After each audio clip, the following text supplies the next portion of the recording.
ஈசா அலைஹிஸ்ஸலாத்து வஸ்ஸலாமுடைய நபித்துவமும் அவருடைய அற்புதங்களும் நாம் நம்பிக்கை கொள்கின்ற மிக முக்கியமான விஷயமாக இருக்கிறது.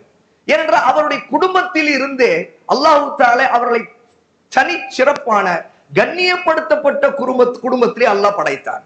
அல்லாஹ் சுப்ஹானஹு வ தஆலா சொல்கிறார், இன்னல்லாஹ அஸ்தஃபா ஆதம வ நூஹ வ ஆல இப்ராஹீம வ ஆல இம்ரான அலல் ஆலமீன்.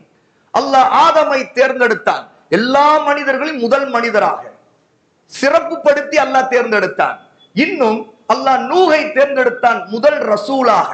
இன்னும் எல்லா நபிமார்களுக்கும் குடும்பத்திலிருந்து என்றால் அது இப்ராஹிம் அலைஹிஸ்ஸலாத்து வஸ்ஸலாமுடைய குடும்பத்திலிருந்து தான் இப்ராஹிமிலிருந்து எல்லா நபிமார்கள் அனுப்பப்பட வேண்டும் என்று இப்ராஹிம் அலைஹிஸ்ஸலாத்து வஸ்ஸலாமுடைய குடும்பத்தை அல்லாஹ் தேர்ந்தெடுத்தார். இதை சொல்லிவிட்டு அல்லாஹ் சொல்கிறான், வால இம்ரான அலல் ஆலமீன். இன்னும் இம்ரானுடைய குடும்பத்தையும் தேர்ந்தெடுத்தார். ஈசா அலைஹிஸ்ஸலாத்து வஸ்ஸலாம் அவருடைய பாட்டனார் தான் இம்ரான். இம்ரான் அலைஹிஸ்ஸலாம் அவர்கள் தேர்ந்தெடுக்கப்பட்டு அவர்கள் வழியாக அவர்களுடைய பேரனாக ஈசா அலைஹிஸ்ஸலாத்து வஸ்ஸலாம் அந்த குடும்பத்திலே பிறக்கிறார்கள். மரியம் அலைஹிஸ்ஸலாத்து வஸ்ஸலாம் அவருடைய தந்தை இம்ரான்.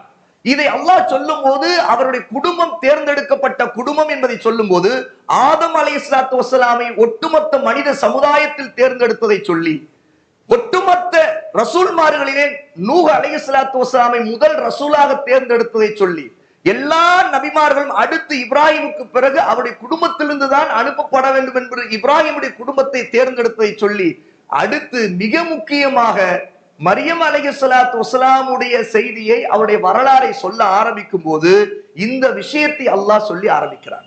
ஆக நபிமார்கள் சிறந்த குடும்பத்திலிருந்து வருகிறார்கள் என்பதிலே ஈசா அலைஹிஸ்ஸலாத்து வஸ்ஸலாமுடைய குடும்பம் அல்லாஹ்வால் தேர்ந்தெடுக்கப்பட்ட சிறந்த குடும்பம் என்று இதிலே நாம் தெரிந்து